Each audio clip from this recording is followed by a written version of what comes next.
Welcome, everybody. What's going on? This is LoreForged, the podcast for Ashes of Creation.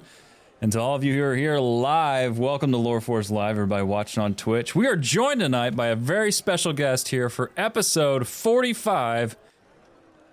We said behind the before the show started, like when he entered the room, I felt like all testosterone levels just like skyrocketed.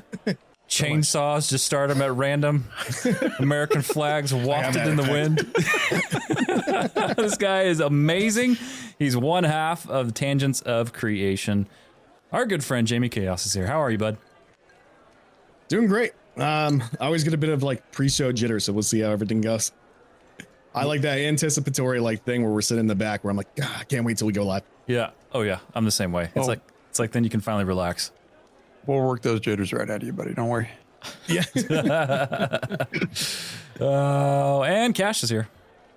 Hi. Hi. Everybody. I want everybody to know that I didn't flip anybody off in traffic on the way home today. Progress. It's great success. It's good. And Sonny's here. I'm so embarrassed that Jamie and I wore the same thing tonight to the show. I mean, we didn't coordinate it. It was just a coincidence. So I think you're wearing it better than me. Also, I will say this. So many of you have been following the trials and tribulations of Sonny trying to find new headphones. And these are them, and I'm very, very excited about them, except for the fact that they make me look like Paulie Walnuts from The Sopranos with like silver white walls on the side. He's the coolest dude from The Sopranos, though. Totally the coolest. So I'll take it. I'm not changing. The inside joke on that is that Jibbs and I rock the same headphones for recording. And we've been trying to get Sonny to buy these headphones because it's hands down the best set of recording headphones I've ever had. And they're not that expensive. And Sonny has probably spent twice the amount that it would have cost him to get a pair of these on crappy headphones that he's had to replace. No, Amazon has a wonderful return policy. At some point, they're going to start to get upset with me. Because I think I went through 6 pairs, just trying them on, send in the return, Amazon, ship them away. I show up to the UPS store with just like a pile of headphones. I'm like, can you please take these back? And they do every time. It's great. Pretty soon a drone's going to pick it up right from my window. I'm just going to throw them out the window.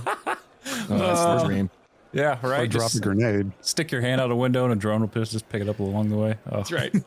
That's awesome. Well, Jamie, dude, thank you so much for joining us on the show tonight. And, you know, like this is a lot of fun for us because I feel like this, in a lot of ways, this is the first time we've been able to just sit down and chat and learn about you, man. And so, like, I want to know, how did you get started in content creation? What did that look like for you? So Annie kind of pushed me into, I guess, trying to think like when I've tried to do a few different things like over the years. I had a radio show that I did when I was in college that I really enjoyed. It was like a late night metal show that I did. I had a great reception from that. I remember I had people who were literally knocking on the studio door asking me to go to break because they were like, one girl was like, I'm going to pee my pants if you don't stop because I'm laughing so hard. And I always thought it'd be really cool to get into broadcasting or do something like that. And then it kind of fell off and I didn't really get back to it. And it was Annie that kind of pushed me into getting into streaming because I'm one of those people where I never feel like I'm ready for anything. So like, I was like, it's gotta be perfect. I gotta have this, I have to do that.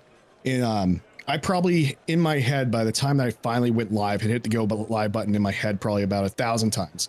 So I've already like thought all these monologues out and stuff. And looking back at like how my setup was, dude, it's cringy. I can't even watch like our earlier shows because I'm like, man, I can't believe I thought that was perfect. But yeah, so Annie was like kind of telling me that I should get into content creation. I should talk about it. And so that was kind of like the foray of, I was just like, all right, let's just start streaming. Let's start doing stuff. And I was like, if I'm doing it, you're going to do it with me because like, I was like, I'm not doing it by myself. So we, I think we originally started streaming. It was like Conan Exiles was like the first game that we started like kind of building. That's how I got affiliate, was streaming Conan Exiles. Nice. Gosh, that's awesome. Dude, Wow. I'm so stoked. I had no idea you had like a nighttime radio show because I was telling the guys too, I'm like, this guy has a voice for radio. And then that mic you're using, there's only one other person I've ever worked with that had that mic. And I'm like, oh my gosh, it just picks up all those vocals so well. Like this dude is made for freaking radio. That's awesome. Dude, I love condenser mics. That's like when we heard about all those audio issues and I tried going to a dynamic, it was hearing myself back in it. I'm like, it's missing all the nuances because I'm a bit of an audiophile. You guys were talking about headphones. I recently got some IEMs that I tried running through this, but they're way too loud. I'm going to have to get a DAC so I can turn it down. But I was like, I'm re-listening to some of this show. I'm like, man, it's missing like all the different tones that I like hearing out of my voice. Yeah. Yeah. Condensers are awesome. Yeah, I mean, you're not wrong. Like all of us are audio nerds, so you're in good company here, I think. But man, the one thing that I miss out of like all of us have the same mic, and it's the mic that I used back when I was on radio as well. But it doesn't look as cool as your purple mic there. It's such a signature piece now for you. Yeah, that was the one of the things that, because I was even looking through some of the dynamic mics and they just didn't have like that color pop. And like I like having something that kind of has that focal point, like on the camera, just to be like, just that little bit of accent. Like if you sit on my computer right now, it is all green and purple. And it's just, I literally set my desk up because I couldn't see my computer. So I found some way to make it fit on this desk because I've got a Lee dynamic case. It's massive. And I'm like, I am going to find some way so I can keep staring at my LEDs while I'm sitting over here. That's awesome. Annie's selling you out in the chat, and she says you should see the inside of his PC. I can only imagine. I just have like 2 monitors inside the PC. It's all lit up. Yeah, that's awesome. My baby. Oh, that's awesome. Amazing. All right, so I got a question for you about the content creation. I mean, you could have done just about anything. You're obviously a comfortable guy on the microphone. So why did you end up getting into Ashes of Creation for content creation? Because I hate views. No. Cheers, friend. How do you feel about lore? Yeah, you should cover lore, dude. Yeah, there you go. Dude, I love lore. So it was fine because the way that started was Annie and I we've talked about Ashes since 2016. When we found it, when she showed me that first Lazy Peon video, and we were in like looking at the Kickstarter, and we have not stopped talking about the game. Like every day, I swear something about Ashes comes up. So I was sitting and I was trying to figure out how to push my streams a bit better because I was like, it was interesting because Annie and I would co-stream together and she would get a lot of views over her channel. And I was like, how do I get my voice on my, like, what do I need to do? And I was like, I should start a podcast. We should start a show. And I was like, that's it. I was like, we already talk about this all the time. So I was like, we're going to sit down. We'll do like a weekly show. And we weren't even sure if it was going to be weekly. It was going to be like, maybe do this once a month and trying to figure out how we wanted to do it. And then, so it just we're like, all right, we're just going to sit. We're going to talk about Ashes. And it was, I think the first episode was around when they did the Renkai change. And I'm a massive orc fan. And when I say orc fan, it's the World of Warcraft orcs are probably what I base like my ideal orc off of. Like I've got a Garrosh action figure sitting right above me. And when they changed that, like it wasn't, some people got the message wrong because it wasn't that they went with more of like an Asian aesthetic with it from that like ogre looking thing that they had before. But it was, to me, I thought they looked really gaunt. And the whole episode was basically me ranting about orcs. So then it was a really good reception from that. I think we were doing afternoon shows when we first did it.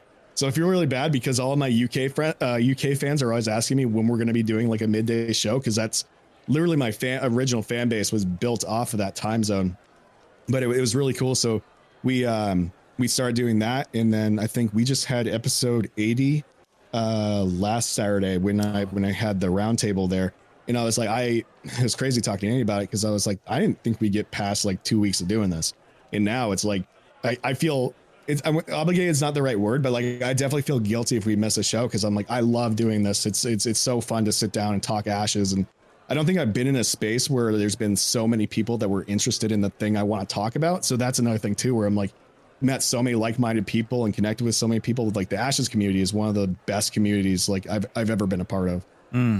So true. Yeah, man. I remember listening to a lot, like I told you before the show, like I've been listening to your guys' show for a long time, and I remember hearing some wavering going on like toward the beginning, like I'm not sure if we're going to do this bi-weekly and a couple times like I'm not sure if we're going to be able to keep going.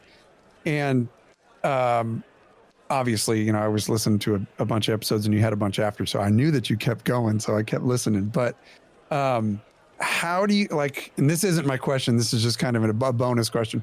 How do you feel about the current push that's going on and just watching people come in and get excited about the game it's a boon for all content creators, honestly. But how do you feel about it? Has it like refreshed that for you?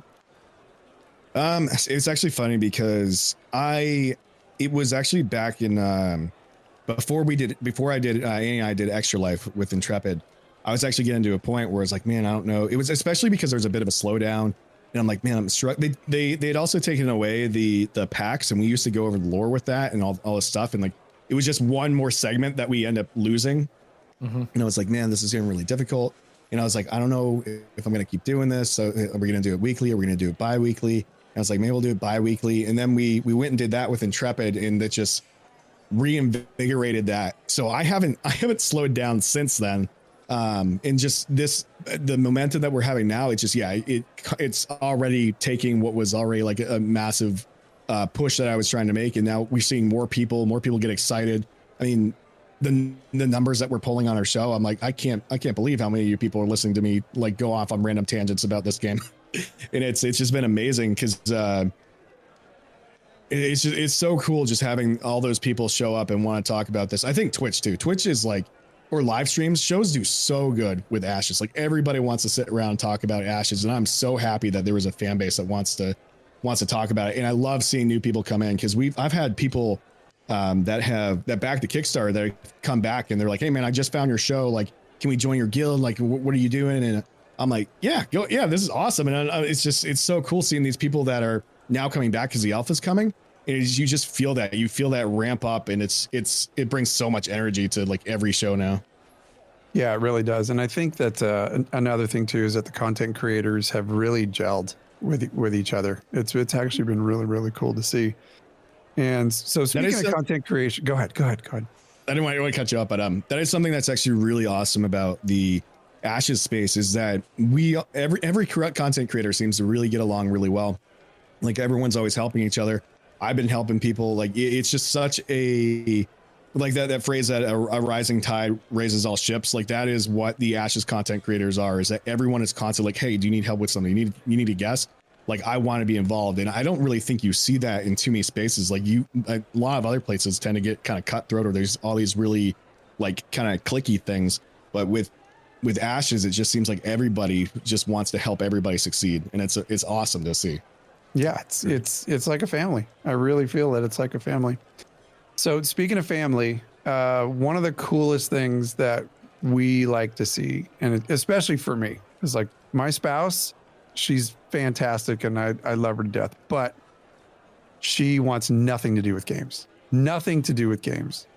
So my question to you is, what is the very best part of being able to create content for Ashes with your wife? Well, it's not even just creating content with my wife, it's creating content with my best friend. Like, I think that's what it really comes down to, because Annie and I, like, even when we first started dating, we were like playing MMOs together. She showed me Dungeons and Dragons Online. And then I decided to show her World of Warcraft, and that became a mini addiction for I don't know how long. But it was funny too, because Annie's dad, he was, I believe he was, I'm going to mess this up, but I think he was a software engineer, some type of engineer. But he had also made like little made games like for like MS-DOS games and things like that. And he was really good at building computers. So when Annie was telling me that she always wanted to find a guy that knew how to build computers, so I built her first computer, and we gamed on that. And it was pretty much, that's been our thing for like our entire relationship. So it's always been really cool, because a lot of people, especially like playing MMOs, some people end up playing solo because they don't have anyone to play with. And I've never had to experience that. Like, I've always had someone to go on a quest with, to play with. And that's like probably one of my favorite things. And then with content creation, like Annie might not be as forward in the show as I am, because I know I talk the most, but like when it comes to doing all of the, my original name for streaming was going to be Gillicoth Games. And Annie's like, that's stupid. She's like, don't do that. That's so stupid. And she's like, no one's going to remember that. No one's going to be able to spell that. And then actually what sold me on it was I was going to use Kaos, but it was going to have the H in it when I spelt it. And then I've always wanted to get knuckle tattoos. It's always been something I want to get eventually once feel really secure in what I'm doing. And she's like, Chaos and lace would fit on your knuckles. And I was like, all right, I guess I'm going to go by Chaos. So I never did that. But she is so good when it comes to like branding with color palettes and things like that. So I'm always like, hey, how does this look? How's that look? And always able to pitch those ideas off of her. So it really helps, especially being a small content creator where like you don't have a bunch of people to work with. And everything I do is DIY. Like I'm cheap on everything. If I can do it myself, I'm going to do it myself. So having that extra person be like, hey, can you help me with this? Can you look at this? Like that's also been really cool with content creation. And I think probably the thing that I love the most about one of the coolest things we've done as a couple is it was like how much we raised for Extra Life, like our first year. And like it was so cool because we had a friend that had to go through the Children's Miracle Network. So like it had like a really a special place in our heart, but it was so cool, like just working with her to be like, hey, can you ask family about this? And then doing that. And then it's like, friends. And then I'm finding friends. So it's just having that double pronged approach to like doing all this stuff has just been awesome. So like with you being able to create content with your beloved dude, like that's awesome. And the fact that you guys can game together, that is equally as awesome. Has there been anything in this whole, and Annie's in chat. Annie, we love having you here. It's so cool that she's saying you guys are getting ready to have your 2nd year anniversary for your podcast, which is awesome. Yeah. Is there anything that surprised you about content creation, particularly from like an audio standpoint or like from a podcasting standpoint? Was there anything that was like, wow, that's not what I expected? I don't know if I had anything that kind of like that. I think one thing that did change is because when we first started the show, I tried to stay in that like podcast box. Like I was trying to have that specific sound. And it wasn't until Annie and I, because we were in the same room, so it had to be quiet. Mm-hmm. And then we ended up moving somewhere where we could finally have separate places to stream. And then I got to be like really loud and a lot more chaotic. And it was seeing that reception where people were like, this is great. And I was like, wait, what? I was like, because I do this thing where like I put certain things in certain boxes. I'm like, no, this has to be like this. And then seeing that where I'm like, I can loosen up a lot more. I can like have, so that I think that's been the biggest thing where it's like, just being raw and genuine seems to be what everyone wants from me. I did a YouTube video once where I was, it was more like a shower thoughts thing. It was very monotoned. It was very low energy. And everyone's like, what is this? It was like, it's just not what they were expecting. And it was just, it's, I think that's been the biggest thing. Cause I keep hearing from fans too, is like, we love how raw and genuine you are. Like that's like, don't change. And there's times too, like I'll well up on stream. Like the first time I hit like 100 subs, like I had to turn away from the camera because I started tearing up and I was getting all choked up. And everyone is like everyone loved that. You see this big dude, giant beard, hairy, it's super hairy. And you just see him tearing up and it's just everyone's like, oh. Yeah, that's some of the best stuff, dude. Like yep. When Steven came on your stream, that was so genuine to watch your reaction to that. It was incredible. I loved it, man. And like, I'm sitting there like welling up with you. I'm like driving in the car going, oh, okay, he's crying. Yeah. Oh, that's awesome. Jamie, will you do me one favor? Will you tell the story? You have a story about when you and Annie met and there was something on a Facebook profile or no, it was a MySpace profile that had something to do with watching Lord of the Rings. Will you tell that story? Because I love that story. Yeah. So I'm trying to remember like the whole stuff.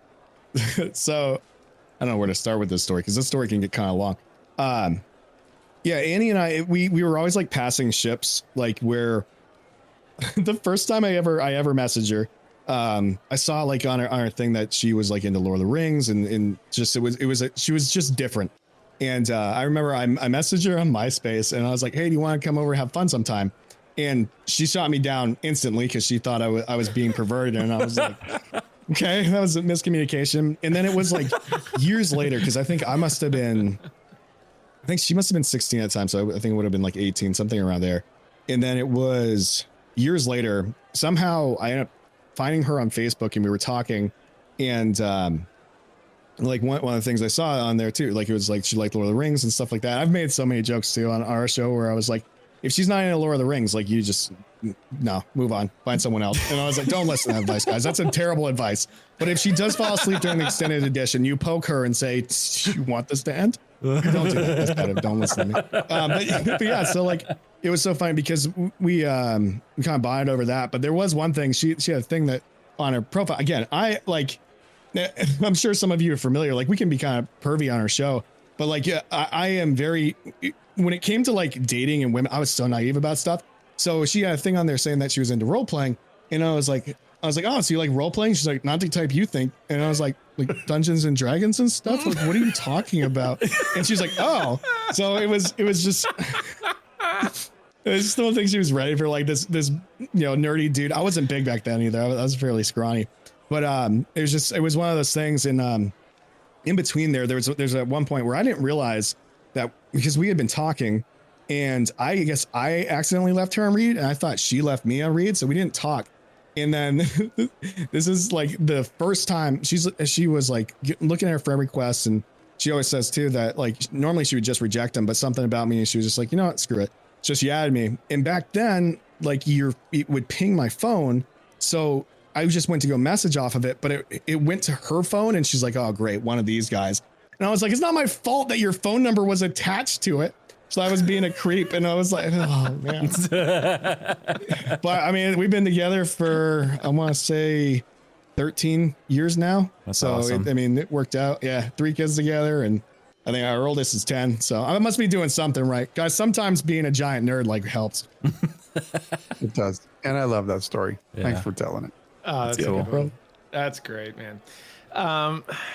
Well, I'll try to steer you back in a little bit to Ashes, but I'm not going to do a very good job because the first question that I have here for you is that so you and I met doing the AMA with Steven, and if your process was anything like our process, he didn't say like, Sonny, I want you to be on the thing. He said, LoreForged, I want you to pick somebody on this. And so, after I defeated Cash and JB in a like bare knuckle brawl in the cage, then, I was granted the victory rights to go on the show. So like, how did you and Annie settle who was going on the show?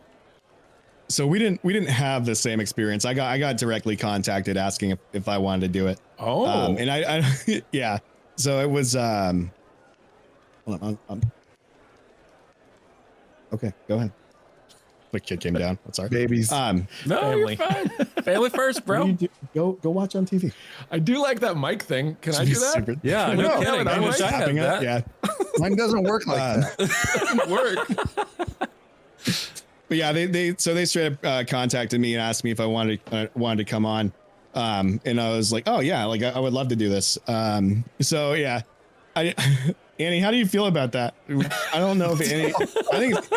I know how Annie gets, and I feel like that because I know because she did a show with what was the one that Golden Feather did with, they had a bunch of content creators on their content creator summit. Or whatever. Yeah, I was the there with summer. her. Yeah. I remember we were talking about it, and she was getting so nervous, and I was like, no, you need to do it. She was like, I don't want to do it. I'm just like, if you do it, I'll do it. I was like, no, you need to go and do it. And I think she did great on that, but I think sometimes I have to nudge her a bit too in that direction where I was like, no, you'll be fine. Well, I'm sorry if I just absolutely opened something that you're going to pay for later. So that one's on me. I'll send you a gift card or something to like Olive Garden or something. I haven't had to sleep on the couch for a long time, so.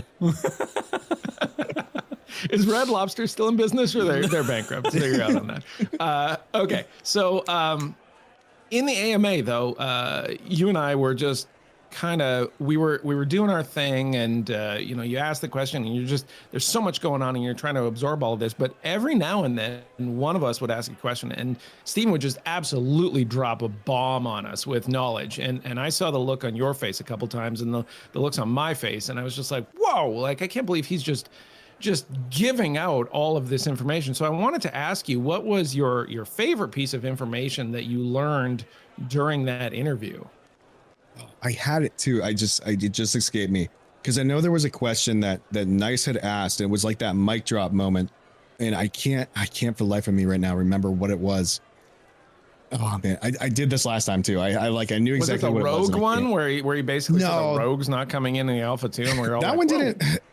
So when it comes to like that stuff, it just I really just whatever comes. Like I really don't try to have any type of expectations when it comes to that stuff. So yeah, it was so funny because people had pointed out I was the only one that didn't like make a face when they said that, because I was like, oh, all right.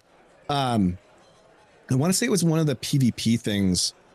Oh, man, I can't. I should. Bro, you can just say Tolnar Metropolis if you want. If you want that. Oh man, this is gonna kill me. I had it too. Oh no. Don't worry about it. The whole process. So let me ask you this then. When you went onto the show, like, were you surprised by the process that they had, where Steven was so forthcoming with the kind of stuff, or did you expect like some of your questions to legitimately go unanswered? You had a lot of very, very detailed questions, and you had to shrink those down, if I recall correctly. Yes, I did. It actually took me off guard because my first question that I asked was, when it comes to doing the story arc stuff, is it going to be level specific, or is there going to be, are there going to be areas where, everyone's a mixed level? And he was like, yes. And I was like, so yes to both. And I was like, okay. Oh, cool. And I just wasn't ready, because they were like, Margaret said, if you need a follow up or something, you could ask. And I was just like, I wasn't expecting like such a straightforward answer. I think a lot of people were that way, because I saw it. So many people are like, Steven's going to dodge questions. He's going to give non-answers and stuff. And honestly, like, I love that we were able to ask our questions and then he would give us the answer. It became very conversational, especially towards the end, where we're just, hey, what about this? And I think people really liked that a lot, where especially I can see it with all of us getting really relaxed, where it's like, all right, we're going in. I think the funniest part for me was right at the beginning when Steven clearly was like coming out of a meeting and he probably burst out the door. He's like looking right and left. And then he just went to the first desk he saw and he kicked Planendorf out of his game dev desk. And he's like, get out of here. What's your name? Get out of here. Yeah, that was actually kind of wild. Yeah. That was actually kind of wild, because they were saying too, like he had an interview that he had to do, and he had just gone out of meeting. Like, dude is constantly busy, like insanely busy. Yeah. And I can only imagine right now too, like what that, like, it's gotta be like a war room, like just everything going to chaos. And oh man. Yeah, it was like a performance review. It was like a performance review for somebody. And he comes out of there and he just like kicks the door in and grabs the computer. He's like, I'm here. And the monitor's like, the camera's zooming around. He's got none of the specs. He's like, let's do this. He made him stand in the corner until he was done. You just stand there. Don't say a word. So Jamie, I just listening to your show, I've heard you several times talking about your excitement for story arcs, and we know that you're a lore fan too. We definitely know that you're a lore fan too. And I'm not trying to lead this question, but I definitely want to know. We want to know. Inquiring minds want to know if there's one aspect of Ashes of Creation that you're most looking forward to. What is it? I want to know. I want to know like a lot of the history of the world. I want to know more about the races. I want to know, like, I am, when I get into an IP, like I read every novel I can get my hands on. I read every bit of information I can read. So for me, I want to know the story. I want to know the setting. I want to know the world. I want to know who main characters are. I want to know historical figures, all those things. So I think that's one of the biggest things, and it's killing me because I don't even think we're going to get a lot of that. Maybe we'll see some of that in the beta, but we're definitely not going to be seeing any of that in like Alpha 2. And I think that really comes down, like, there's a lot of stuff I want to see. I want to see the Tolnar. Like, I want to be able to, have my character crafted in my head. I always say we do more of like a light RP. Like, I don't really get into, even when I'm DMing or running games, like normally I'm very like system focused. But I do like to have, like, this is the setting. We actually kind of talked about this last night. My kid's very similar to me, where when she's playing, she likes to create scenes and she likes to, like, kind of backstories, but actually voicing characters. She's not really super into that. But that's the stuff I want to be able to like know, like, okay, how do I craft this story, this backstory? What's the world like? What are the denizens, like the Tolnar that are left? Like, what are they like? Or are they at war? Do they want a war with the people coming through? So I think for me, that's a lot of the stuff, because like the systems are they're really exciting. I think we got a really good idea of them, but like, I think that stuff's really cool, but I want to know the stuff that's going to keep me immersed in the game. Like that's the stuff I want to know. And I hope we get a Pathfinder module. I hope we get novels. Like I'm hoping they go all out with that stuff. Yeah. Agreed. Yeah. So you guys heard it here. 2 things just confirmed. First of all, the cartel is coming to an RP server near you. And second of all, you can be a complete badass and still love lore. That's what I love. Dude, man. Let's say like there's so many games where I got into. I remember there was War Machines and Hordes was a tabletop mini war game that I was playing, and I probably read like 20 different novels for that. I read a bunch of World of Warcraft novels.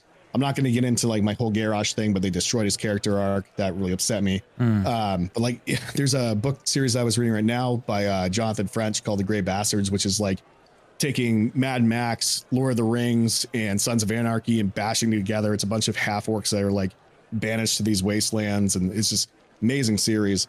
So like it was funny because when I was younger, I hated reading. Like it's just because I'd always have this stuff from school where they're like, you read this, and it's like, man, I hate this.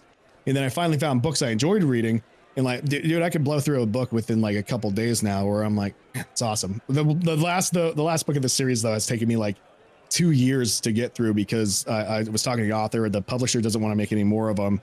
And so I'm like, this is the last one I'm ever going to get. So I'm like holding on to it. It's just like, I don't want to say goodbye to these characters yet. And I get like super emotionally invested in it. Dude, one of the books I was reading, I was like bawling towards the end with the second book of that series. I was like, dude, oh my God, it's so good. Did it bother you as much as it bothered me when Sourfang died in that cinematic? So I quit World of Warcraft like halfway through WoD. After they killed Garrosh, it really destroyed the game for me. So I was like, I'm done. Yeah. That's when I quit. Yeah. I kind of stopped paying attention after that. Gotcha. You're a total lore hound, bro. Absolutely. Yeah. Right? Yes. So as an Ashes of Creation content creator, do you have a favorite memory or something that stands out to you in your mind from maybe something that's happened previously, or maybe some like achievement that you guys have been able to see with your show, or like, has there been anything that stood out to you? There's so many. We haven't even been doing this for 2 years yet. And I have accomplished way more than I ever thought I would, like in that time span. Cause I think I want to say we started in July. In that following May, we had Margaret on, and then Steven randomly joined in on one of our streams. I think it was like that July. So it was actually, I think it was like a year after we had started, like Steven came on, and that was supposed to be my zenith. That was going to be like the big thing that I was going to try to push for. And then I was like, what do I do now? So that was an amazing moment. I think 2 really cool, I've got a lot, I guess. There's 2 really cool accomplishments. Is that we the first year that we did Extra Life, I think we raised $1,500, and the following year we raised over $2,000. And I've got the 2 I think they're the gold medals or something from Extra Life, but like those are probably one of my favorite things from doing content creation. Because like I said, we had a friend who her son was born with a rare liver disease. So like we saw firsthand like what the Child's Miracle Network could do and how it was helping. So it was like even that extra motivation to like, I was like, man, how can I help? Like, what can I do? So I think that's the coolest thing I've ever done with my platform is like, hey guys, like this is something that's really important. Let's raise some money for this. And it's just like seeing us go even further, like the next year. And I'm hoping to do even bigger, like this upcoming year. But I think that by far is probably one of my favorite things. But I do have like other personal thing where like, we did our show as my birthday stream, and I had one of my mods went to Twitter and told Steven like, hey, it's Jamie's birthday, and then I get a ping while we're doing the show, and he's like, hey, check your Discord, and I look at it, man. It took me a second. I'm like, that's Steven's theater room, and that's me on the screen. And then Steven had jumped in because he's already talking in the chat, but he literally took a picture of himself and John Watt. Well, it wasn't them in the photo, but it took a picture of their theater room and posted it on Twitter. And I was like, oh, Annie showed me the photo. That's right, because Mom was trying to get my attention, and Annie showed it to me. And it was just such a surreal thing because I've told a bunch of people like I have a massive bias. I'm a huge Ashes fanboy, and I won't deny it. I'm proud of it. I don't really care. And it was just one of those moments where I was like, dude, what is happening right now? Where I was like, this is so damn cool. It's like I couldn't believe that was happening. Right. I'm trying to think, dude, there's just been so many different things that have happened, and doing the AMA was amazing. So it's just it just seems like every time I think I've like kind of hit this, I keep telling Annie, like I'm done. Like I don't know where else to go from here because I've accomplished everything I wanted to do. I'm like, I don't know what to do now. Isn't it crazy? Isn't it crazy how whenever they do something like that, just how much from like a content creator standpoint, like how that just energizes you. Something so small, can just mean so much to a creator, like it's a big deal. It's like such a big deal. Or a comment or something simple, yeah. Right? Like something little for them, but it just like fuels you for a long time. Yes. Oh yeah. It's like, it was wild. Oh man, I forgot what I was gonna say. I had this moment. It was Quantarium Slurp or Corey. He was in my chat one time, and he was gushing over me while I was gushing over him because he was like, it's so cool hearing you talk about the game. I'm like, dude, you're a dev in my thing. Like, what is going on? Right. And like that was one of the first like kind of experiences I had, like kind of like interacting with Intrepid.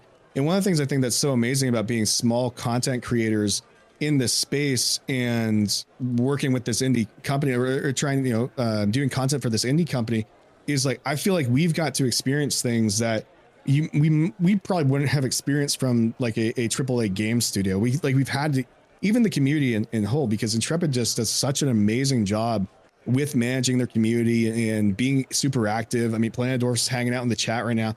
Like all that stuff is just amazing. And you don't see that from like hardly any other company.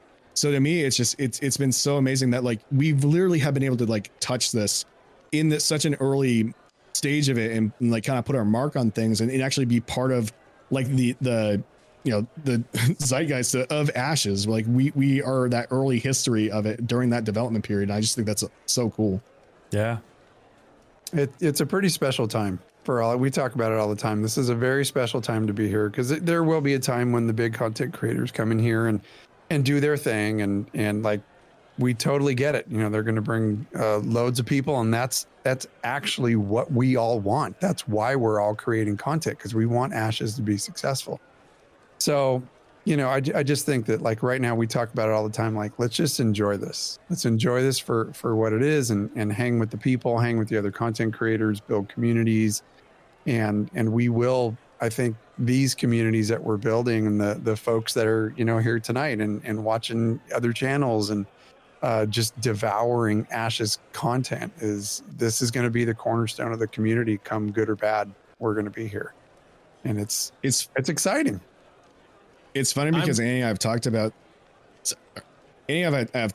this where, there's been times where a chat's going, like we used to be really good at one-on-ones and there's starting to get big enough where the chat's moving fairly quick. And I'm like, and what's this look like if we blow up? So I'm definitely trying to soak up all of this as much as I can. In case, like if it were one of us were to like get really big, I'm like, how do I keep that small? Because dude, I love being a small content creator and like hanging out with all my fans. I think Fubo gave me some good advice though, so I'm holding that in my pocket. Well, we've come to that point in our show and talking to you where we like to do a little bit of rapid fire questions. And these are super easy. You don't know what these are, but short answers just to get to know Jamie Kaos a little bit. Are you cool with that? Yep, I'm ready. Okay. All right, here we go. Answer as you will. I'm worried. Oh, Sonny, if you're worried, I have your yellow card right here. I'll just hold it up. Thank you. Good. Excellent. You're welcome. Fantastic. And if I really F it up, there's a red card here too. That is orange. Yeah. I was gonna say that's orange. It's red. Okay, you're colorblind. That's a new one. All right. All right. It's literally red. It's the Yeah, camera. you got color correction issues on your camera. We'll so talk we'll about it move later. on from Yep. that. Though. Yep. All right. I appreciate the effort. Wow. Okay. Well, looks I like know. I'll be putting And that it's like down Jamie now. can't answer shortly. You got cash syndrome, bro. Dude, I'm like already know. I'm like, dude, I'm gonna give you a paragraph for each thing you ask me. All right. So Rapid let's, fire, Jamie. Rapid fire. let's- Dial it in, buddy. I'm trying. for every question I ask, there's a grenade into your chair. How's that? Okay. That make it easier for you? Okay. No, it's gonna Here we go off. Number one, favorite adult beverage. Whiskey. Jameson Black Barrel specifically. Very nice. Favorite vacation spot. I have not gone on vacation in years, so I have no idea. You and me both, bro. That's okay. We can lament together. Boxing or MMA? I already know the answer to this. MMA. Boom. Here's a good one. Birkenstocks or sandals? Sandals. Thank you very much for saying that. Okay. Next one. Favorite movie of all time? I don't know if I have one. For some reason, the first thing that pops in my head is Death Sentence with Kevin Bacon. Dude, I don't know what it is about that movie. That movie got me like so teared up. Whoa. Jamie Chaos opening up. Love it, dude. Okay. Favorite book of all time? Grey Bastards by Jonathan French. Very good. Favorite game of all time? You cannot pick Ashes. Oh, that's a hard one too. It changed. I play so many so frequently. I don't know if I actually have like a. You gotta pick one, Jamie. I would say, yeah, Conan. Conan's probably one of my favorites. It's probably one I have like most hours in. I love Conan. Okay. Cool. Conan's actually got a pretty kick-ass story too. If today was your last day on Earth, what meal would you order? Probably a burger from Five Guys. It's all every time we go out, I order a burger. Every single time, dude. I love it. Simple pleasures. All right, here's one. Favorite metal band that gets you completely jacked up for workouts? Oh, it's a trash band, but Attila. Hilla? Attila. Probably no one's Attila. probably Okay, ever I was like, yeah. Attila, I know. Okay, perfect. All right. Cool. A couple more here. Do aliens exist? If they do, we probably would have seen it by now. So, if so, I'm gonna probably say no. Okay, so we're gonna go right past that last answer. And will you bow to our alien overlords? You have to skip that. Absolutely. Quick not. follow up. You can't follow up the rapid fire question, Okay, Cash. hold on, wait. I will. So I have a longer answer for this. So there's two scenarios. Either we're completely alone in the universe, or we either haven't seen them or we never will. So if it's already past where aliens probably would have passed by us because we were too unevolved, or by the time they get to us, we will probably destroy ourselves. So could they exist somewhere? Most likely. Will we ever see them? Probably not. So based off of that, do they exist? No. This is the Fermi paradox. Yeah. Right? Like, The if what? the universe is so enormous and there's such a high likelihood of aliens out there, where the hell are they? That's the Right. Fermi That's paradox. that's the thing. Right. So it's like if I'm never going to see them, do they could exist somewhere, but are they ever going to exist in front of me? No. So my answer is no, they don't exist. I You love, must be talking to my wife. Whatever, Jamie. I love the fact that you wrote a follow up, knowing it could Yes. not work out in the first portion. Good Lord. These are my- Agenda. I love The the fact rapid that- fire has an agenda. What's going on here? It does. It's completely politically biased. Oh gosh, that's so funny. The cash agenda of All alien right, promotion. Jamie, thanks for being a good sport. That's the end of my no rapid fire. Oh gosh, that's so funny. And we're not even done yet. But Jamie, dude, I love the fact you're a family man. I love the fact that how you and your wife met in gaming and just all the awesome memories and stories that you have. And again, we're not even done yet. Like, we have a whole nother half of the show, but like, like, where can people go to find your content? And do you have anything that's coming up that you really want to promote to the listeners? We do have our 2-year anniversary stream for the show coming up. I believe the 8th is the actual date, so I'm not sure if we're going to do it beforehand or after. So we do have that coming up. For finding my content, I'm Jamie Kaos everywhere. So Jamie Kaos. And then on YouTube, it's weird. Our channel is Chaos and Lace, but also if you search us up, we're Tangents Creation. I'm still not really sure how to handle that because it's whatever. But you can find Tangents Creation also on like all the podcast places like Spotify and wherever you listen to your podcasts. Awesome. Well, awesome, dude. Thanks so much. That's yeah, make sure and ping us, dude, when you have your 2-year anniversary. Help promote that. Absolutely. That's awesome. 2-year anniversary. It's so what cool. A milestone, It right? really Like is. In a world, You've been around for in a world where you can do a podcast about a game that's not out for 2 years. Dude, yes. Oh man. oh, that's awesome. But you were like one of the OGs on this thing. I mean, 2 years before even Alpha 2 comes out. I mean, you have to have felt like you were one of the very, very few at the very beginning of this. You've seen people come and go and all of this, and you're still around. Like that's quite an achievement. I kind of viewed us more of like a second wave because I know there were like obviously the people that were making content even prior to back to like Alpha 0, Alpha 1 in for that, but I definitely feel like now part of like that OG crew where you've seen like a lot of people fall off or stop making content, and I'm sure some of them will come back during that Alpha 2. But it is interesting, like seeing some, like you'll see some people and then you're like, where'd you guys go? And it is like interesting to, I honestly wonder that too, like with Alpha 2 and with how testing can be, I wonder how many people are really thinking about how a true alpha can be. And I wonder if like certain people aren't going to be able to survive that meat grinder because like it's not going to all be sunshine and rainbows, and there's going to be crashes. They're going to try to avoid wipes, but you're going to have wipes, and it's just how much can you tolerate? Because, and then too, like depending on how long that time is, it's just, so I'm interested to see like who's there after, we've been in Alpha 2 for 6 months, 8 months, however long that is, and just kind of curious about some of these people going to disappear too, or Yeah. It's a real question, right? It really is. And even post-launch, like we've talked about that behind the scenes too, Jamie, that like, like you have your initial hype, and what it's like with MMOs, like they come in hot, servers on day one are just full and there's a huge queue and everyone's freaking out. And then post 6 months, you see a drop off. There's always that drop off.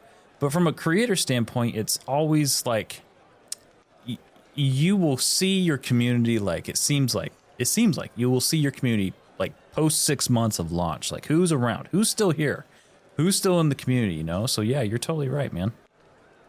I've had that with fans too, like where it's weird seeing some people like come and go, and you're like, man, I remember too, like the first sub I ever got, like I remember who it was. I like it was because I never thought, I have such bad imposter syndrome, so like I never thought that I would even get like my first sub. That's one of the reasons why Annie pushed me. She's like, you'd be so good at this, and like I was like, why would anybody even want to listen to me?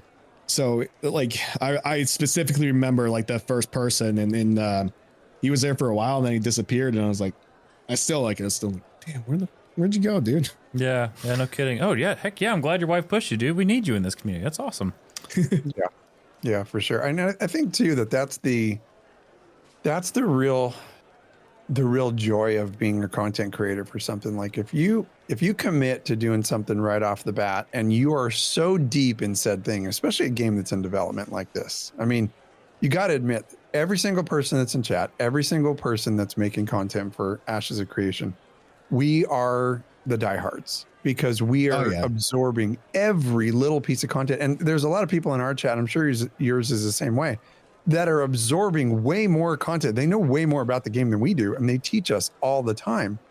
And I think when you have that really does become the I don't want to say the focus of the community, but it becomes the corner of the community, because I have this feeling that if things like, hopefully they do, but if things don't go right, like right off the bat, I feel a massive sense of loyalty to Intrepid at this point. Oh yeah, because of how wonderful they've been and what they're trying to build. And we see all these little tiny things, and we know the Sandal jokes, and we know the Juggernaut jokes, and other folks that are coming in fly by night just don't know those things. So they're going to come in. If it's for them, they'll stay. If it's not, then they're gone. And we're not. I think the folks like us, the folks who are in chat absorbing this stuff, are the folks that are going to stick through the thick and thin. Yeah. Well, I actually really think it's interesting that you brought that up, because that's something I've said before, because I've had people say, like, you know, like, because I don't know, at some point someone's like, are you just doing this for views or whatever? Like, man, if I was going to do this for views, I wouldn't be doing it for a game that doesn't exist. I was like, I would have picked something completely different, but I was like, no, like, because I come from this like a player first mentality. Like, I love doing content creation, and I think one of the reasons that I really like doing this is so I can, this is my way of giving feedback. Like, I want to talk, and in writing in the forum just wasn't like the way that I wanted to do it. So giving a platform where I can talk about it, give my ideas, and, you know, interact with Intrepid on like a different level. Like, I think that's been really cool, and especially being able to cultivate like my fans things and then kind of show that on the show. But like, yeah, like I always come from this from a fan point of view, where it's like, I don't, as long as the game is good for me, like I'm here. Like, I don't care if I've got one person watching me or if I've got 1,000 people watching me. It doesn't matter. Like, this, if I've got one person that wants to talk about the game while I'm hanging out doing it, like that's what I want. And like, I want to build up my guild. I want to hang out with those people that were there. So I think it is really cool to see, because you're going to see people who are like, oh, this game's really popular, I'm going to jump on it. But like the people right now, yeah, this is the core fan base, where it's like, unless things go horribly wrong, like most people are probably going to be there for the long run. Like, you don't spend this much time dedicated to something like this. And I think it's such a great move on Intrepid's part to have this open development like this and to build the community like this, because I have this theory that you cannot create an MMO that is a new IP and release it without some type of existing fan base and expect that game to survive. Like, I don't think TNL already, they don't want to show it on their earnings report because it's so bad.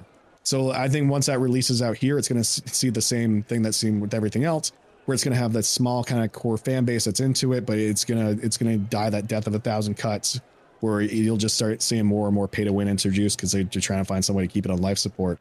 And I think you see that kind of echo too, because a Ghost now, with his Ghost Crawler, with his project, he's wanting to show Greybox. He wants to talk about it. I think they're doing like a podcast or a show around it, where it's like, how do we put this in front of people to build this up? Because like, all of us have been following this game, or probably a good chunk of us have been following this game for I would say probably most people, at least 7 to 4 years have been following this project. So that massive fan base is going to be there, no, like through whatever type of ups and downs it's going to have.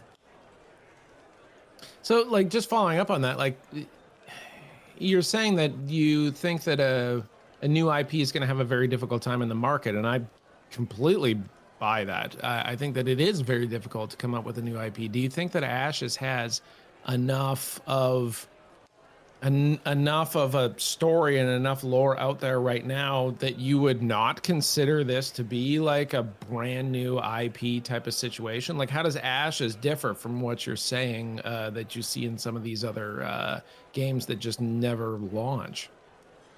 I honestly, I don't think they have enough out right now when it comes to story and stuff to become like emotionally attached to that. But I think what it is more of like falling in love with a studio and the things that they do, and seeing the way that they treat the community and the way that they're involved in creating that and building that relationship. So it might not be so much be building the relationship with the game, but it's building those friendships and bonds within the community. Because like right now, like, you know, everyone talking in the chat, you jump into one of the dev streams, everybody recognizes each other. Everyone's saying hi. So like, just having that to start, like having that group of people. Whereas you hear about a game where it's like, oh, we're going to launch this in 6 months. I have no idea what this is. I have no attachment to this. I'm not emotionally invested in this. I have no, like, why would I care? So I think the reason why you see like games like World of Warcraft did so well, because how many of us played Blizzard games for like the longest time? Like Warcraft was one of my first games that I ever played on a PC. So I had that. And then you look at, say, like Final Fantasy, like, because I'm thinking like the top 3. You got World of Warcraft, Final Fantasy, and ESO, I think, are probably on the top 3. You could probably debate some of that. But all 3 of those had an already built-in IP with an already built-in fan base. If you release an MMO right now, and I think TNL is too far away from Lineage to really consider it a Lineage game, where you don't have that following where people are like, yes, I can't wait to dive into this thing that I've been following for so long. Because especially TNL, like they went dark multiple times. They reworked the game multiple times. So by the time that you see it, you're like, I don't even recognize what this is. Whereas with Intrepid, we've followed this game. We've talked to the devs. We've made relationships. We've talked to these people. Like it's almost to the point where it's like family. And yeah, I think there's so many of us that cannot wait to get into that world, to be like, that's see the expressions of our character and hang out and do this stuff while being able to touch this game that we've been following for so long. Yeah, I really think that, mark my words, I think Amazon is going to, this is totally toxic. Amazon is going to find a way to screw up Throne of Liberty. I truly believe that that's the case. I don't even think it's Amazon. Like it's so bad right now that NCSoft won't put it on the earnings reports. Like they are already having such a hard time. Yeah, the Korean one, they will not put it on the earnings report because it's doing so poorly. Wow. Like it's in a really, really bad state. And I think that's why, because Throne of Liberty did an NDA test for their beta. It's like most people who really want to try it out, like myself, like I already played the Korean version. Like what are we doing here? And so I think the game's going to struggle a ton. Like I don't even think it's Amazon messing it up. I just feel like it's going to potentially be DOA. Goodness. That's crushing, you know, and in an industry, pardon me, in an industry that is struggling so much like the MMO community right now, to have a major misfire like that at this point is just very difficult to deal with. We just need wins right now, as far as the gaming space goes. And Throne and Liberty was supposed to be a big one. Yeah, dude, it's 12 years of development, and it's just people talk about how long Ash has been in dev. I mean, this kind of drives me nuts when people are like, by the time it comes out, it's going to be outdated, or the engine's going to be outdated. Throne Liberty's on UE4, so it's like if we're doing that, like this has been DOA for a long time. Right. But it's just there's something about it where it's really not doing well in the Korean market. NCSoft won't put it on their earnings, and I think right now one of the reasons why they're having the NDA and some of the open betas is just trying to figure out how do we get this to work in a Western market, because if this doesn't go through, like it's just. That's 12 years wasted on this project. God. Only MMOs have like timelines like that, right? Like it's just insane. No wonder people don't make these games anymore. Yeah. Like the investment it's so is so massive.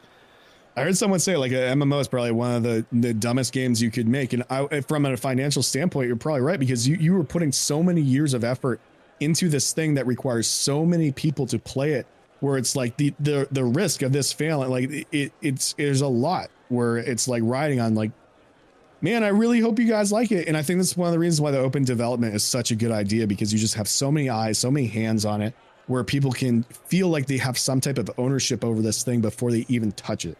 And that's a good point too, you know, especially when you talk about open development and you've been in the Ashes of Creation space for so long.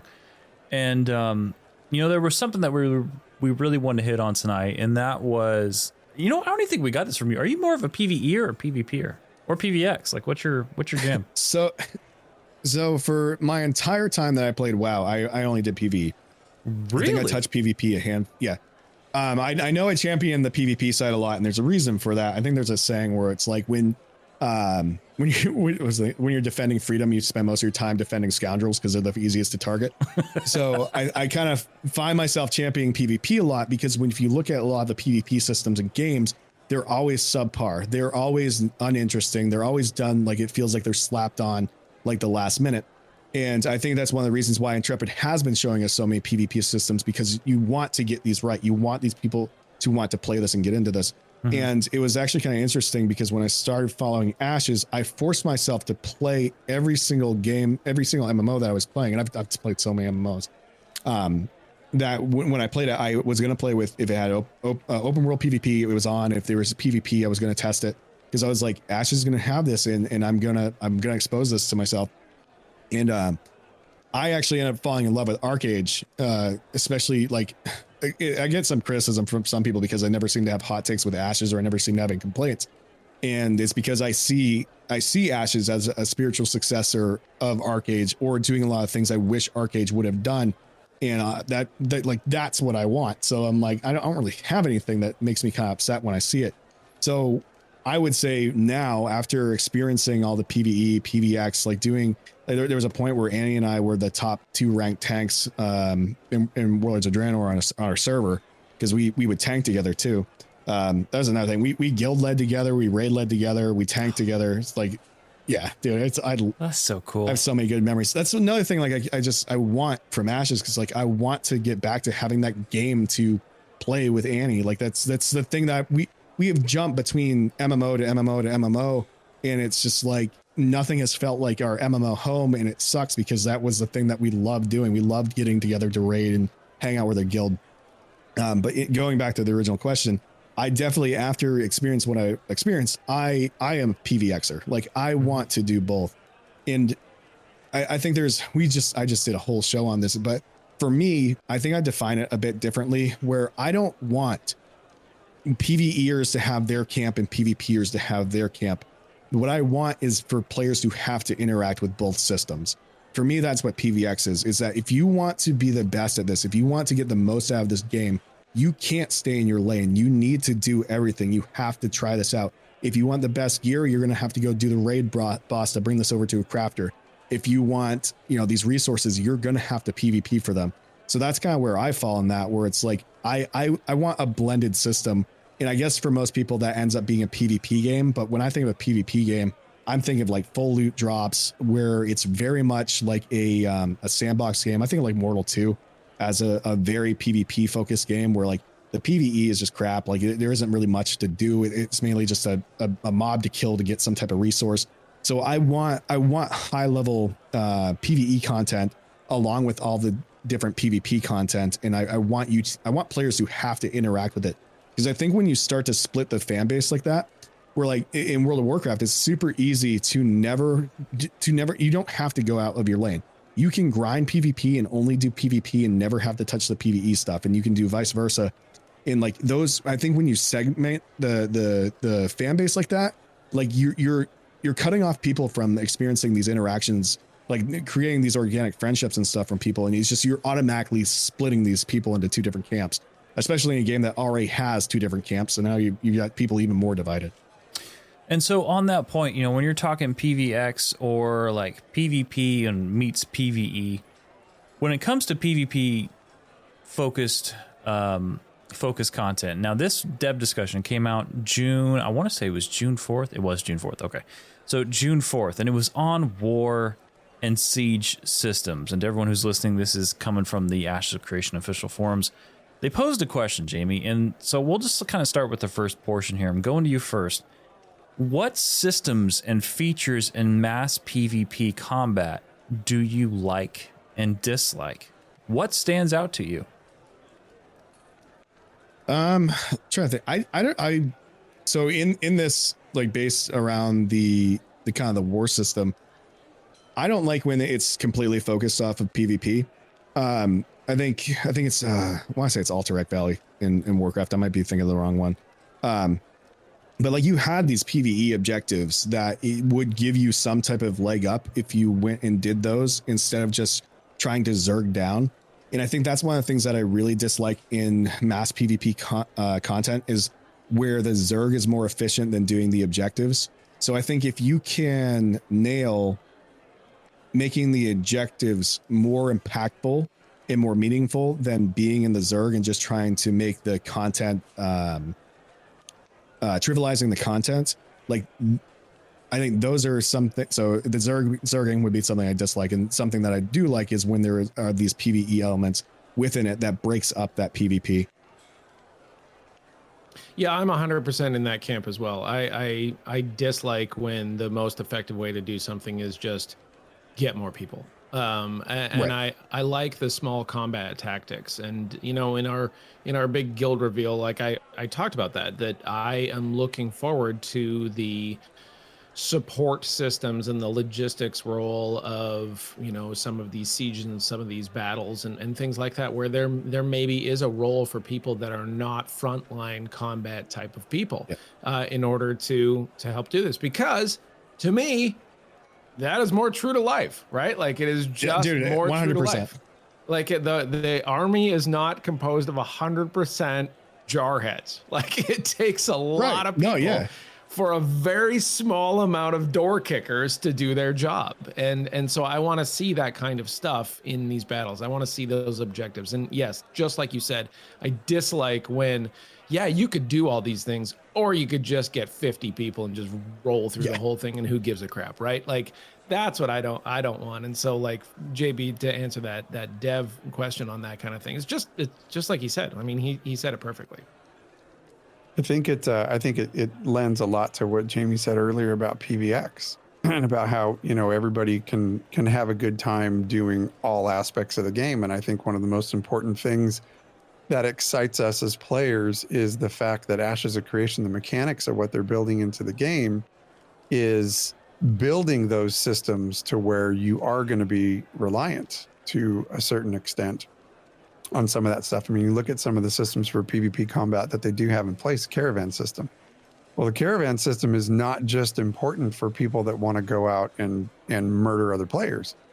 It's important for supply lines. It's important for getting resources from point A to point B, and all that stuff is really kind of PvE stuff that is driven by PvP. And like, what does Steven say? The PvE builds the world, and PvP, what does he say? Changes it. Yeah, and it's beautiful.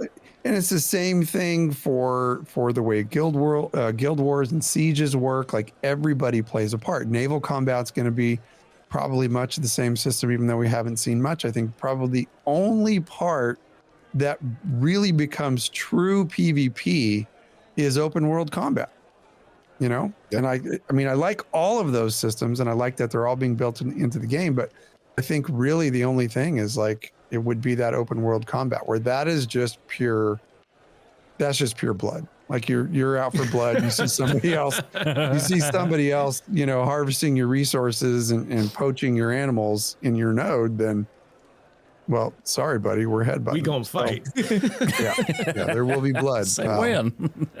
Yeah.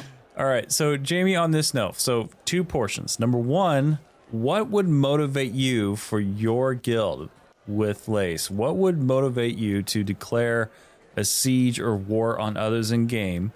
And 2, are there any must-haves that you would like to see in sieges? So when it comes to, like, declaring, I think we kind of take more of a chaotic neutral stance, where if you're going about your thing and whatever, like, you're not bothering us, then we'll probably leave you alone. But if it for some reason is going to benefit us and it makes sense for us to go to war, like, that's what we're going to do. So I think especially with the idea of Chaos and Lace, is that it's taking that where, you know, kind of making some of these rash decisions, but also trying to be a bit more diplomatic about doing so. So there could be times where we're just going to go to war because we want to, and other times because this makes sense for us to do this. Where, I mean, if I get bored, I get destructive. Annie's seen that before. We'll be questing together, and there'll be some cute animal or something. She's like, check this out. Might rush over to it and accidentally kill it. The first time was an accident, and then it was like, all right, this is kind of funny every time I do it. So she hates when I do that. She gets so mad at me. She's like, I don't even bother showing you cute stuff in games anymore. Must have for sieges. I want to see. So we need to have siege weapons. Dude, one of the coolest things was being in Alpha 1 and testing the sieges and having, like, trebuchets and stuff exploding. Like, it was so weird because, like, the only way I could describe the sieges was, like, if you took Lord of the Rings and Modern Warfare, Call of Duty, and smashed those together, like, that's how sieges felt. Like, you were trying to push these objectives, you're trying to push into the castle, trying to destroy these things. You're dying, respawning, getting back in there. It was so hectic, and it had such a grand scale to it. It was one of the coolest things that I think I've experienced in an MMO. So, like, I want I want siege weapons. I want ways to be very, like, tactical. Like, give me choke points within, like, the map. Give me things where, you know, if we're behind and we can, you know, find some way to turn the tide of battle where it's like, all of a sudden we're on top. Like, I would love stuff like that. So just don't make it so cut and dry. Like, make it so that there are certain things where you can be like, oh man, wow, I can't believe that tactic worked and we pulled this off. Because I think those are probably some of the coolest moments within games where, like, you felt like you were the underdog and somehow you still pulled ahead. So I guess it's more of like a intrinsic thing, but, like, wanting those moments, like, just give me the tools to be able to experience that within the game. I think for me, if we're talking about, you know, any reasons or things that would motivate me to declare war against somebody else or siege war or something, I don't know. Honestly, any middle-aged man with a full head of hair is going to get a full bucket of angst from me. So that's step one. So Sonny and Jamie. That dude's got way more hair than I do. I don't know what you're talking about. It's all on my back. Such as age. Happens to the best of us. No, I mean, like realistically for me, I think anything that threatens the sanctity of your node, that threatens your success. So when people are poaching resources, or if there's people attacking your caravans, or if there's the occasional PK are fine, but if you're a recurrent PKer, like, no, dude, that's not going to work. Dude, I can't wait to bounty hunt. Oh, right. Oh my God. Dude. Oh For my sure. gosh. I want them to expand that system so bad. I don't want it to just be towards corruption. Like let me RP a bounty hunter, please. Like, I don't know. There's a few things where it's like, man, like, let me have contract, like, cause we were doing the whole cartel thing. I'm like, let me have contracts, let me bounty hunt, let me smuggle goods. I was like, when someone asked me like which node type I want, and I'm like, man, if we could like smuggle things through the catacombs in like a religious node, like that'd be so damn cool. Yeah, That's so cool. Dude, did you ever hear about or play Star Wars Galaxies? I didn't. I did not. So that game had one of the coolest freaking bounty systems I've ever seen. There were certain things that you could do that you could do in game that would land you on the bounty boards, and any bounty hunter could go and pick up that bounty and go kill you. And I remember specifically one of the things, because Jedi were so rare in that game, one of the things was pulling your lightsaber out in town. And I mean the weapon, nothing else, you dirty minded people, you. But if you pull your lightsaber out in town, it would. Oh, am I doing that on myself? Yep. Okay. I'm yellow carding myself. Thank you. You may continue. And I'd be the problem. But like, no, I remember specifically seeing a Jedi pull out their lightsaber in town. And I was like, oh my God, they're freaking crazy. And sure as heck, they were getting chased. They ended up getting chased because immediately the bounty hunters went to the board. That person popped up and now they're getting chased out of town. It was freaking awesome. So things like that with the bounty system, or being able to take out a bounty. And I could see there being like a cooldown timer on it, but I could see like a bounty system taking place for leaders of other nodes or guild leaders. That would be freaking amazing to be able to do that and have it take a chunk out of the node if you get killed as a mayor or as a guild leader. There's so many little things that I think they could easily put into that system. So yeah, I agree with you 100%. Bounty system would be sick. Yeah. I mean, that's one of those systems that we don't know a ton about. And I think that most of us are really kind of hoping for something more than just a superficial system. It just has so much promise to it. And there's very, very few people that don't want something like that on all ends. Some people want to be on the bounty board, right? Some people want to be notorious. Yeah. And then there are other people that just all they want to do is hunt bounties. And so that would be fantastic. As far as like the dev question on like what would cause you to declare siege, like I take a very Clausewitz approach to it, which is that war is just a continuation of politics by other means. It is the siege to me is simply like you are maneuvering your way into node acquisition. There isn't anything personal in any of this stuff. Now there might be, who's to say? But like it might get there. But like at the beginning of the game, as you're just sort of feeling out the server, then these kind of things are just going to happen. You're going to be like, you have this thing, I would like this thing, I will negotiate with you. When you don't give it to me, then we're going to break down your doors and take it. And that's going to be just kind of the way it goes. So it'll be really interesting to see all the different approaches to these kind of things. But man, it's refreshing to hear somebody like yourself that has a lot of experience in the MMO world and has such an interest in making this a fantastic game that you can just speak knowledgeably on just about every element of this game. And so it's been a fun conversation, and I wanted to thank you for that. I appreciate that. Jamie, one more time, dude. Where can everyone find your stuff? And do you have anything you want to promote? You guys can find me at Jamie Kaos everywhere. Except for on YouTube, that's Chaos and Lace, or look up Tangents Creation, and that's also on podcast places if you look up Tangents. I said we've got our 2-year anniversary show coming up, but I don't know when we're going to be doing that. I don't really have anything planned. I do have something coming. I am collecting some interview questions in our Discord.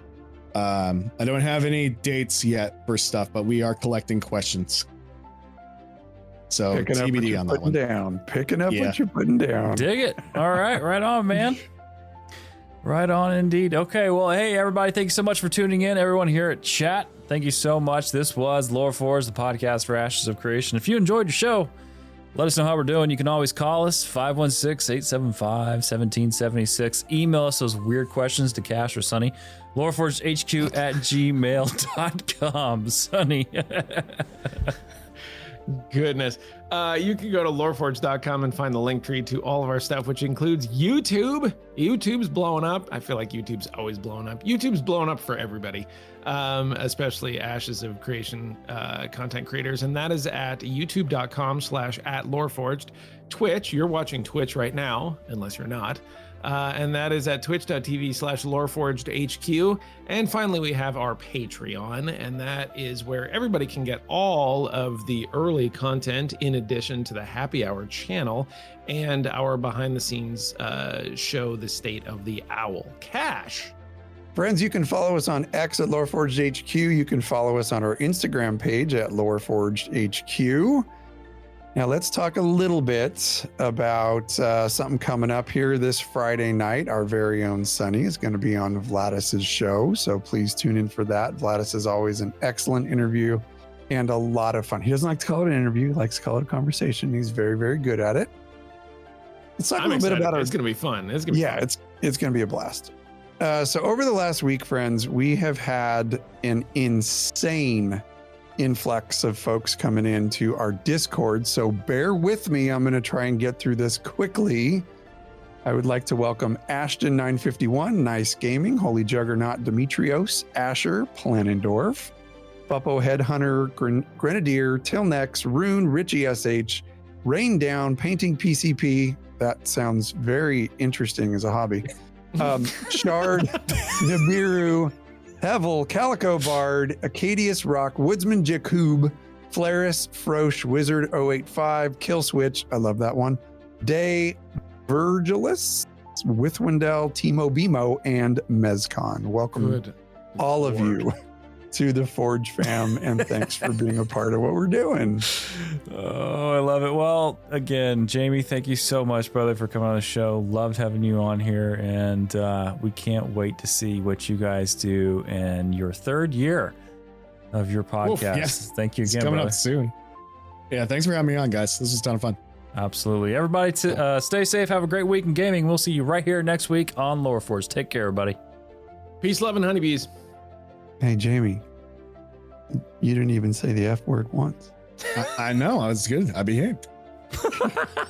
Safe travels, adventures. Golf claps for everyone. Take care, everybody.